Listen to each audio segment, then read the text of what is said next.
Hello Nakamas, Alexandre, j'espère que vous allez bien les gars. Non, vous ne rêvez pas les amis, en voyant le titre de la vidéo, en ayant cliqué sur la miniature, on intègre bien maintenant à la chaîne les films et les séries. Parce qu'il est vrai que de base, j'ai plutôt une chaîne sur les mangas, sur les animés, sur en tout cas aussi tout ce qui est divertissement manga animé et pop culture japonaise. Mais j'ai envie d'élargir cette fois-ci ma chaîne à un concept aussi beaucoup plus large et du coup à la pop culture en général, en rajoutant petit à petit les films et les séries que j'ai aimés ou qui m'ont marqué. Du coup je reprends un concept que je faisais déjà sur les mangas animés en parlant des faits, anecdotes et secrets sur une licence en général, et on va parler aujourd'hui les amis de 30 faits et secrets et anecdotes sur Squid Game. Vous n'êtes sûrement pas passé à côté de ce phénomène qui explose tous les records sur Netflix et dans le monde en général, cette série sud-coréenne en tout cas qui casse tout.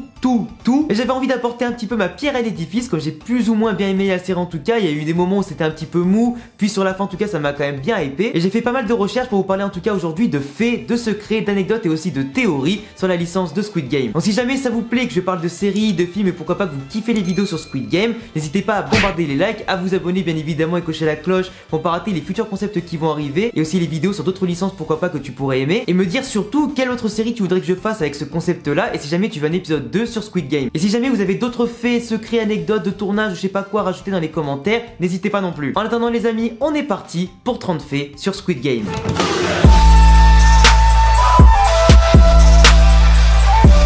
Pour les non-anglophones qui font partie du public, Squid Game signifie le jeu du calamar, représentant l'ultime jeu de la série. Ce jeu du calamar, qui consiste à attaquer une zone et d'autre part à la défendre en poussant l'adversaire hors des limites, a réellement existé dans les années 70 et 80. Le réalisateur de la série, Hwang Dong-hyuk, a même précisé que c'était son jeu préféré quand il était enfant et qu'il symbolisait vraiment en termes physiques, mental et de valeurs la société d'aujourd'hui. Il ajoute qu'il souhaitait montrer dans la série qu'il n'existe pas forcément de mauvaises personnes, mais surtout des personnes désespérées coincées dans un système immoral et cruel, tout comme les épreuves des jeux. D'ailleurs, il a absolument tout géré seul dans la série, que ce soit la production ou la gestion du script, là où normalement on a beaucoup de personnes pour diviser les tâches. Petite anecdote sur lui, il aurait même perdu 6 dents durant le tournage à cause du stress des tournages et des modifications à faire en temps réel. Même certains acteurs auraient été un petit peu malades à cause notamment du stress et de la pression du tournage.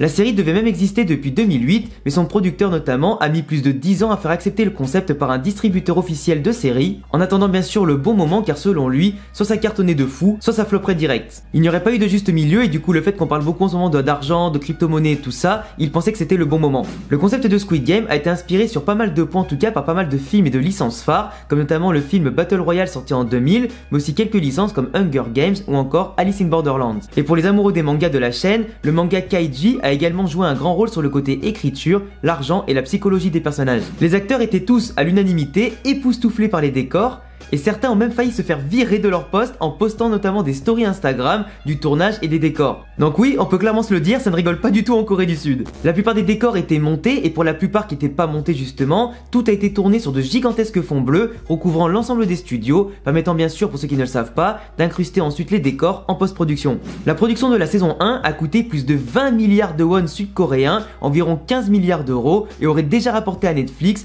plus de 800 millions d'euros. Ce qui, on va pas se le cacher, est quand même plutôt rentable. L'acteur Lee Jung-jae, qui est donc du coup celui qui joue le rôle du personnage principal, a d'ailleurs touché plus de 300 millions de won sud-coréens par épisode, soit environ 210 000 euros par épisode. La scène qui a donné le plus de mal aux acteurs était celle avec le pont en verre, car tous les acteurs avaient peur de se blesser, bien que le pont bien évidemment était à 1 mètre du sol avec des matelas dessous lors du tournage et que tout le monde était attaché. Certains ont même été blessés durant les tournages et ont eu du mal à enchaîner les prises. La poupée géante du premier jeu de la série peut être trouvée dans un musée des calèches de Jincheon en Corée du Sud et la production a même demandé spécialement pendant des mois pour l'utiliser dans la série.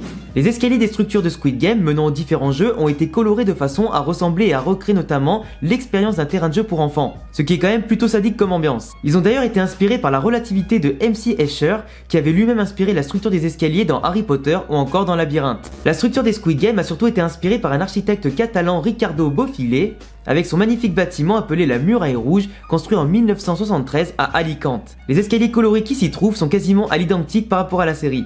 Et d'ailleurs, petite anecdote pour les plus audacieux et les plus voyageurs d'entre vous, sachez que l'on peut même louer les lieux via Airbnb à Calpe en Espagne, car le tout comprend plusieurs appartements, des cours secrètes, des saunas et pas mal de choses pour les touristes. Si jamais vous allez en Corée du Sud, vous pourrez trouver à la station de métro Itaewon à Séoul une reproduction des thèmes de Squid Game avec la possibilité pourquoi pas de jouer à l'un des jeux, en moins violent bien sûr. Le numéro qui se trouve sur la carte pour participer au Squid Game existe bel et bien car un homme le possède en Corée depuis plus de 10 ans maintenant. Il se fait aujourd'hui harceler depuis la sortie de la série avec avec plus de 4000 appels par jour et même la nuit à cause de ça. D'ailleurs la scène qui montre le numéro de téléphone a été supprimée ou va être supprimée d'ici peu, mais le mal est déjà fait. En plus de ça, à ce sujet, on a aussi une autre anecdote car un homme politique extrêmement riche de Corée du Sud aurait même voulu rencontrer ce mec là pour lui racheter son numéro pour 85 000 €.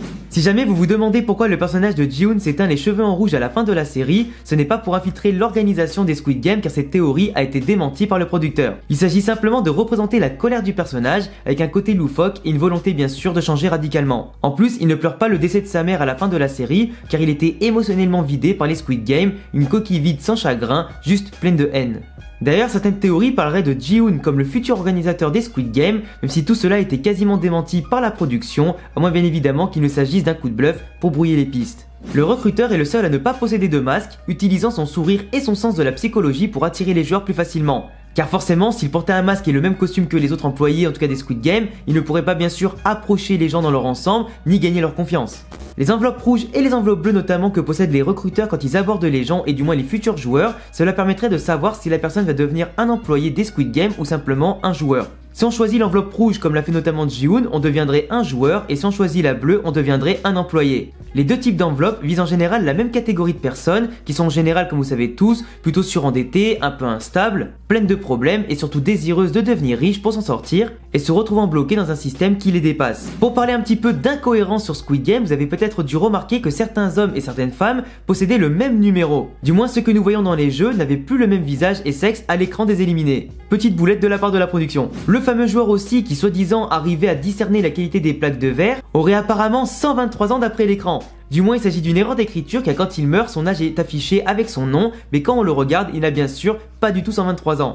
Et allez, une dernière incohérence pour la route, tous les motifs du jeu du biscuit sont reproduits à l'identique, sauf celui du parapluie qui possède un motif bien plus irrégulier. Le personnage de Oh Il-nam, dont vous connaissez tous le secret en voyant la fin de Squid Game, était le seul joueur à ne pas apparaître de la même couleur lorsque la poupée du premier jeu le regarde, ce qui lui donnait forcément un statut plutôt spécial. Pour ceux qui se demandent aussi pourquoi il a également laissé gagner le héros au jeu de billes malgré sa tricherie, il y a aussi plusieurs raisons et théories. La première, c'est parce que le jeu de verre trempé qui venait juste après était beaucoup trop risqué pour lui et il n'aurait de toute façon jamais pu aller au bout des jeux en général, vu ses conditions physiques et ses adversaires. Une théorie de fans pense même que ce personnage serait le père de Ji-Hoon et qu'il voulait simplement lui donner la succession des jeux et approfondir peut-être un petit peu sa relation père-fils. Quelque chose bien sûr de totalement fou et what the fuck, mais qui prend quand même pas mal d'ampleur sur les réseaux. Vous avez sûrement dû remarquer au fur et à mesure de la série et au fur et à mesure que les joueurs étaient éliminés et que leur lit dans la salle était retiré, qu'il y avait plein de dessins affichés sur les murs qui représentaient notamment l'ensemble des jeux des Squid Game. Du coup, les gens auraient pu en général anticiper les futurs jeux, mais vu la place que prenaient les lits, c'était impossible. D'après certains teasings faits par la boîte de production elle-même, la suite de la série s'axerait sur le passé du recruteur et comment il a fait notamment pour rentrer dans l'entreprise, la relation des deux frères que tout oppose que vous connaissez en ayant vu la série, et aussi bien sûr pas mal de choses et secrets qui ne demandent qu'à être découverts. Et enfin, dernière anecdote de la vidéo, la récompense ultime des Squid Game, 45 600 000 000 de won sud-coréens, représente plus de 32 825 914,23 €. Et d'ailleurs, le personnage de Ji-Hoon possédait le numéro 456, ce qui symbolise, comme vous l'avez compris, le nombre phare de la récompense de 456 milliards de won. Et même durant la course de chevaux qu'il remporte au début de la série, il a récupéré plus de 4 560 000 won, donc vous comprenez que tout est lié au nombre 456 depuis le début. Et voilà les gars, c'est tout pour cette vidéo, j'espère en tout cas que cette première vidéo sur les films, séries, globalement sur Squid Game aujourd'hui, ça vous a plu. Si vous voulez voir d'autres séries, d'autres films en tout cas arriver sur la chaîne pour faire partie de mes concepts qui existent déjà sur les mangas et les animés ou pourquoi pas que j'en invente d'autres, n'hésitez pas à bombarder les commentaires, à lâcher de gros pouces bleus pour m'encourager sur cette voie-là et surtout à vous abonner et cocher la cloche pour ne pas rater les prochaines vidéos. Je vous laisse également me rejoindre sur tous les réseaux qui s'affichent ici, Twitter, Instagram et sur Twitch aussi pour ne pas rater mon actu en dehors des vidéos et je vous dis à très vite pour de prochaines vidéos. Passez une bonne soirée ou une bonne journée. Ciao les gars.